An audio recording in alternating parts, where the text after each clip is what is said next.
Sự tích Hồ Ba Bể.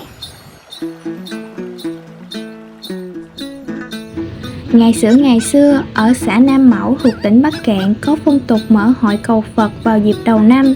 Dân làng ăn mặc đẹp đẽ, nô nức lên chùa thắp hương, khấn vái, mong được nhiều điều may mắn. Một hôm, bỗng có một bà lão ăn xin từ đâu tới. Trông bà già thật đáng sợ, thân hình bà gầy gò, lở loét, quần áo bẩn thỉu, bốc mùi hôi thối. Vừa đi bà vừa thều thào xin ăn. Tôi đói quá, mong các ông các bà làm phúc. Mọi người sợ hãi xua đuổi bà ra khỏi đám đông. Bà lão lê bước tới ngã ba thì gặp hai mẹ con cậu bé đi chợ về. Thấy bà lão ăn xin tội nghiệp, người mẹ đưa bà về nhà, rồi lấy cơm cho bà ăn, cho quần áo mới và tá túc nghỉ lại qua đêm. Đến khuya, hai mẹ con nhìn ra chỗ bà lão nằm thì thấy ánh sáng rực lên. Một con sao long khổng lồ đầu gác lên xà nhà, đuôi thò xuống đất, đang cuộn mình nơi góc nhà. Hai mẹ con kinh hãi rụng rời, đành nhắm mắt, nín thở, nằm im phó mặc cho số phận.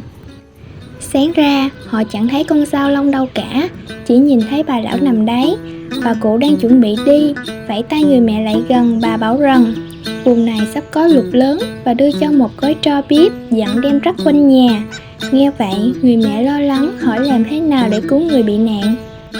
Bà cụ nhặt lấy hạt thóc, cắn vỡ ra rồi đưa hai mảnh vỏ trấu và dặn dùng nó để làm việc thiện. Nói xong bà vụt biến mất. Quả nhiên, tối hôm đó, lúc mọi người đang lễ bái thì có một cột nước dưới đất vụt mạnh lên. Nước tuôn đến đâu, đất lở đến đấy. Dân làng kinh hoàng chen nhau chạy thoát thân. Bỗng một tiếng rầm rung chuyển mặt đất, nhà cửa và muôn vật trong phút chốc chìm trong biển nước. Riêng ngôi nhà nhỏ của hai mẹ con vẫn khô ráo. Người mẹ xót xa trước thảm cảnh, sực nhớ lời bà lão dặn, liền thả hai mảnh vỏ trấu xuống nước. Kỳ lạ thay, chúng biến thành hai chiếc thuyền độc mộc. Thế là mặt gió lớn, mưa to, hai mẹ con ra sức cứu vớt người bị nạn. Khi nước rút, chậu đất bị sụp xuống biến thành hồ Ba Bể, còn nền nhà của hai mẹ con thành chiếc gò nổi giữa hồ, nay được người dân gọi là gò Bà Góa.